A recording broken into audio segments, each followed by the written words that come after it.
Saúde os irmãos, com a paz de nosso Senhor e Salvador Jesus Cristo, a você que nos assiste, nos ouve neste dia.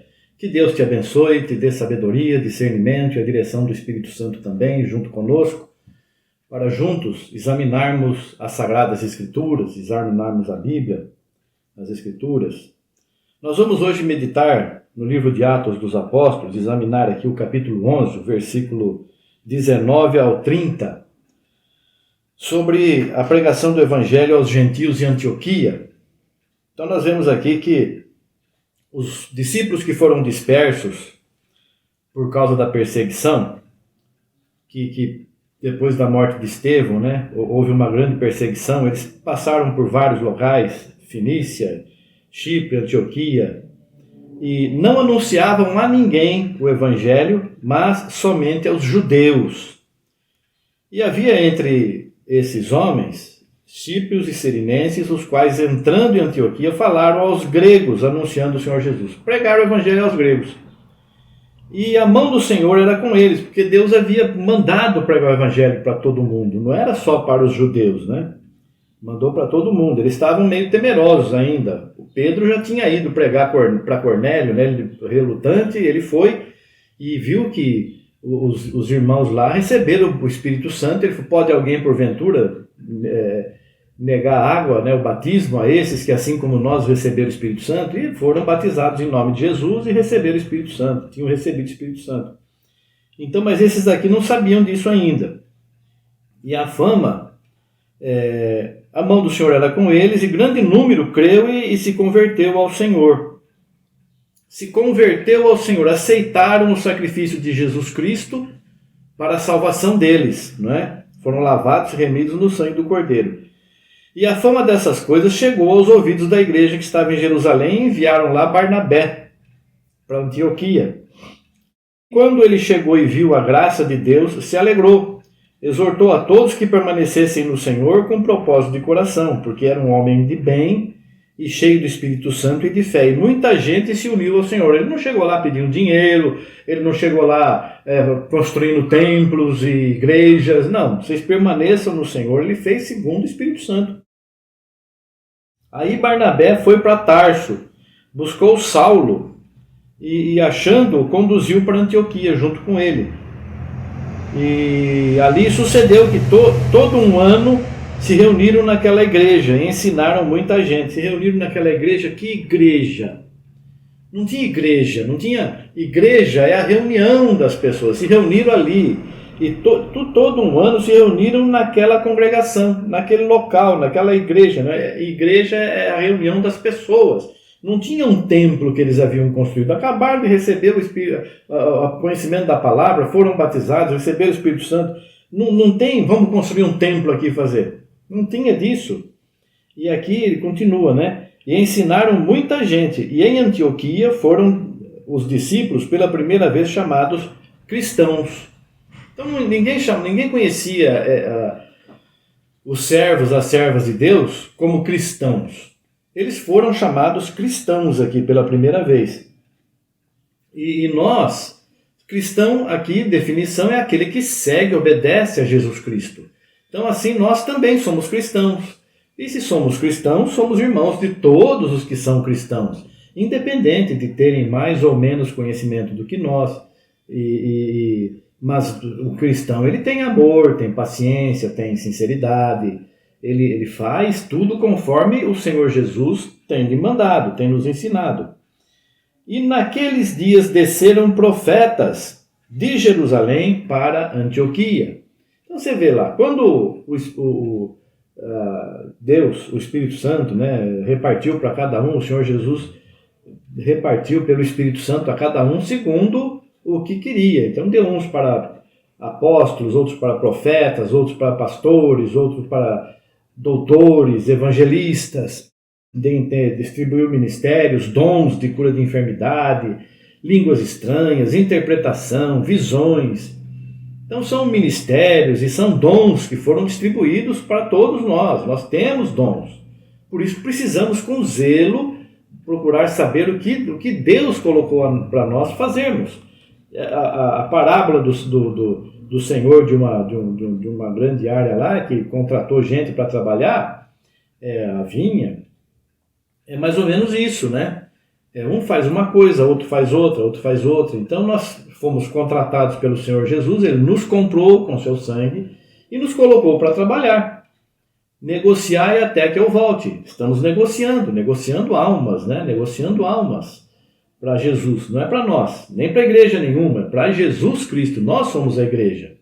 Então aqui desceram esses profetas que é um dom do Espírito Santo. Existe profeta até hoje? Sim, está aqui. São profetas, desceram para lá e de Jerusalém para Antioquia. E levantando-se um deles, por nome Ágabo, dava a entender, pelo Espírito, que haveria uma grande fome em todo o mundo. E isso aconteceu no tempo de Cláudio César. Então aqui, pelo que nós vemos aqui, essa profecia não se cumpriu ali naqueles dias. Se cumpriu posteriormente.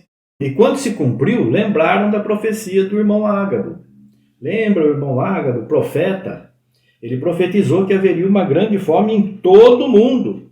E que realmente aconteceu no tempo de Cláudio César. E os discípulos determinaram mandar cada um, conforme o que pudesse, socorro aos irmãos que habitavam na Judéia. Por quê? Porque houve uma grande fome no mundo todo. Então, da onde nós recebemos o evangelho? Lá da Judéia. E os irmãos da Judéia estão passando necessidade, houve uma perseguição, estavam necessitados, veio fome no mundo todo. O que nós vamos fazer? Vamos separar um pouco do que nós temos, cada um separa aí, conforme pode, vamos enviar um socorro para os irmãos da Judéia. Eles estão necessitados, vamos enviar um socorro lá para eles. E fizeram assim, realmente, e o que eles com efeito fizeram, enviando aos irmãos por mão de Barnabé e Saulo. Então aqui, eles não fizeram assim, vamos pegar um pouco de dinheiro cada um, e nós vamos, com esse dinheiro, nós vamos lá na Judéia e vamos comprar comida para os irmãos. Vamos comprar comida. Não. Mandar cada um conforme o que pudesse, socorro aos irmãos. Esse socorro, normalmente, é alimento, é coisa que não perecível, né? E coisa que supra a necessidade do que está passando fome. Poderia até ser dinheiro, mas imagina você, esses homens aqui, atravessando um grande território, com dinheiro na mão, perigo de ser assaltado, roubados, mortos. Agora, levando um pouco de comida, um pouco dessas coisas assim, é um pouco mais... mas Deus está protegendo. Sim, o que eu quero dizer é que não tem necessidade, irmão, da gente ajudar o que não tem necessidade. O Senhor está nos mostrando aqui que nós devemos socorrer o necessitado, o faminto, o aflito, o órfão, a viúva. Não é ficar socorrendo igreja com templos aí caríssimos, enormes, e pastores com condição de ter uma vida abastada, e irmãos que têm lá fazendas e tantas coisas, e no mesmo templo, no mesmo lugar onde estão se reunindo, tem outro lá que não tem nenhuma roupa decente para usar. Mas tem os irmãos lá que... Mas nós não somos obrigados a ficar dando roupa para todo mundo. Não, mas se você tem o Espírito Santo na tua vida, você não fica incomodado de ver o necessitado lá e você sem ajudar? Eu fico incomodado com essas coisas. Se eu ver alguém necessitado, eu procuro ajudar. Principalmente os domésticos da fé, principalmente aqueles que são cristãos, como eu. Não é da minha igreja, cristãos como eu. Mas nós vemos aqui que o trabalho desses irmãos, eles estavam sendo perseguidos porque queriam ficar lá em Jerusalém, aproveitando o conhecimento das Escrituras e servindo a Deus ali. Mas Deus fez com que eles saíssem. E eles saíram pregando, mas só para os judeus.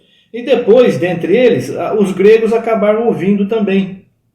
E aceitaram Jesus. E aí, eles mandaram avisar lá, ou alguém avisou lá em Jerusalém, olha, tem uns gregos lá que estão... E já tinha acontecido esse fato com Pedro, que já havia testemunhado também para a igreja de Jerusalém. Nós pensávamos que era só para nós, mas aqui, Pedro já chegou com essa notícia de que o Cornélio aceitou Jesus e os que estavam lá na casa dele. Agora vem essa notícia lá também de Antioquia, que as pessoas estão aceitando Jesus também, os ímpios estão aceitando Jesus. Então, o que o Senhor nos mostra aqui? nos mostra assim, quem sabe de tudo é Jesus, é Deus, não somos nós. Não, tem que ser assim, tem que ser dessa forma, não pode ser assim. E Deus pega e faz do jeito dele e você fica como? Puxa, mas eu falei que não podia ser assim, mas Deus não está limitado ao que você quer, ao que você não quer. Deus ama a todos, Ele quer que todos se salvem. Ele dá conhecimento para pessoas que você não valoriza, para você se humilhar e se colocar abaixo dessa pessoa que você tinha reputado como nada. Como Jesus. Jesus era um ninguém dava valor para Jesus, nem os irmãos dele, antes dele começar o ministério, quando ele começou a falar, sai por aí, vai lá falar para os outros, quem quer ser conhecido não fica escondido, vai lá e fala.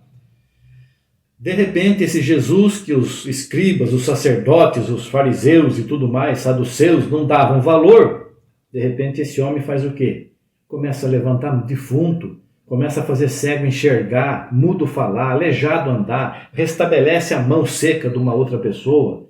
Quantas maravilhas, curou leproso, fez tantas maravilhas, curou fluxo de sangue da outra mulher, ressuscitou pessoas que haviam morrido. E aí, como é que fica aqui os escribas e você sacerdote, aí o sumo sacerdote? O que você vai dizer? Tem que matar esse homem. Eles não se humilharam. Não se humilharam. Você vai fazer qual o caminho que você vai seguir? Você vai se humilhar e se colocar debaixo das potentes mãos de Deus, porque Deus é que opera essas coisas. Se amanhã algum servo de Deus começar a fazer essas maravilhas aí, não é ele. É Deus na vida dele. É o Senhor Jesus operando maravilhas e milagres. E você não vai se sujeitar a isso? Ah, mas quanta gente faz milagres aí, eu tenho que obedecer? Não, precisa ver se é milagre mesmo, né? Porque o inimigo, a palavra diz, nos ensina e alerta que faria grandes sinais que, se possível fosse, enganariam até os próprios eleitos. Então veja bem, nós não estamos fazendo sinal nenhum, nem queremos enganar ninguém, nem queremos que as pessoas creiam em nós por causa de sinais. O justo, ele vive pela fé, não por vista. Eu aceitei Jesus não por ver maravilhas. Eu aceitei Jesus porque eu queria minha salvação e quero minha salvação. E examino a palavra e vejo aqui como eu tenho que me comportar. Assim todos nós, todos os cristãos devem fazer. E depois que eu aceitei, eu vi coisas maravilhosas acontecendo na minha vida e na vida de outras pessoas. E eu dou graças a Deus por isso, mas foi Ele e sempre Ele que fez, que faz e que sempre fará. Então, o que nós temos que fazer? Temos que obedecer a Deus, nos humilhar. Já ouvi palavras de salvação de várias formas, já dei testemunho para os irmãos, falei em outras ocasiões, de várias maneiras. Pessoas que eu achava que estavam perdidas e que não tinham nada para entregar, Deus usou para falar comigo poderosamente. E é assim, Deus opera e faz como quer, como fez aqui. Não é para pregar o evangelho para os gentios. Aí os gentios começaram a ouvir, Deus abençoou poderosamente a todos os gentios, de tal forma que hoje a igreja, grande parte, é gentílica.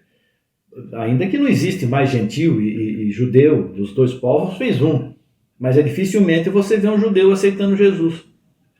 O tempo deles está chegando, temos que orar para que aceitem a Jesus, que deixe, caia a escama dos olhos deles, porque a rejeição deles foi a nossa salvação.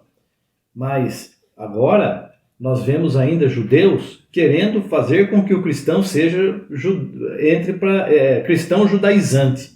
Eles querem aceitar Jesus, mas falam da lei e ficam falando da lei e tudo mais. Não tem mais lei, a lei é Cristo. O fim da lei é Cristo. Vem do Cristo, acabou a lei. Não tem. Ah, mas então pode. Eu vejo pessoas na ignorância, pessoas falando assim, então pode fazer tudo, não tem mais lei. Não tem a lei que salva. Não salva, ninguém mais é salvo pela lei. Mas o Deus que criou a lei é o mesmo Deus que enviou Jesus, é o mesmo Deus que está em nossas vidas, o Espírito Santo. Então esse mesmo Deus, ele não tolera mentira, falsidade, engano, morte, assassinato, roubo, prostituição, adultério, glutonaria, feitiçaria, ele não quer nada disso.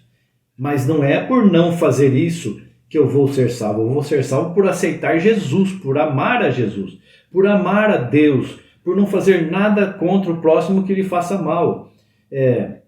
Não pratico as obras que o Senhor falou para mim ser salvo. Eu pratico porque já sou salvo. E todos os cristãos são assim. Nós não mentimos, não roubamos, não enganamos, porque já somos salvos. Não estamos mais vivendo na carne. Nós temos o nosso corpo espiritual, nós vivemos em espírito e em verdade.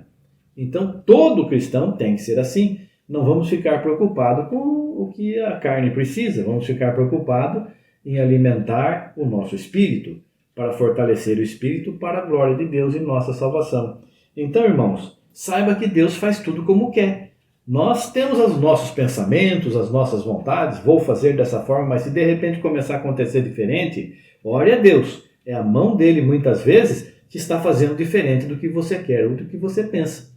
Ore a Deus, Senhor, me mostra aqui a tua mão operando, porque eu pensei que fosse acontecer uma coisa, está acontecendo outra. Me dirija, Senhor, não me deixe enganado, eu me humilho, seja feita a tua vontade, conforme o Senhor quer. E assim nós estamos obedecendo a Deus, porque nós somos servos, nós não somos reis e não mandamos nada, nós ouvimos e obedecemos. Que Deus abençoe você, querido irmão, querida irmã, que Deus te ilumine e dirija sempre em tudo, dê sabedoria e discernimento, e que seja uma luz a guiar muita gente nesse mundo de trevas e escuridão. Deus abençoe a todos em nome de Jesus Cristo. Amém. Graças a Deus. Obrigado, Senhor. Amém. Amém.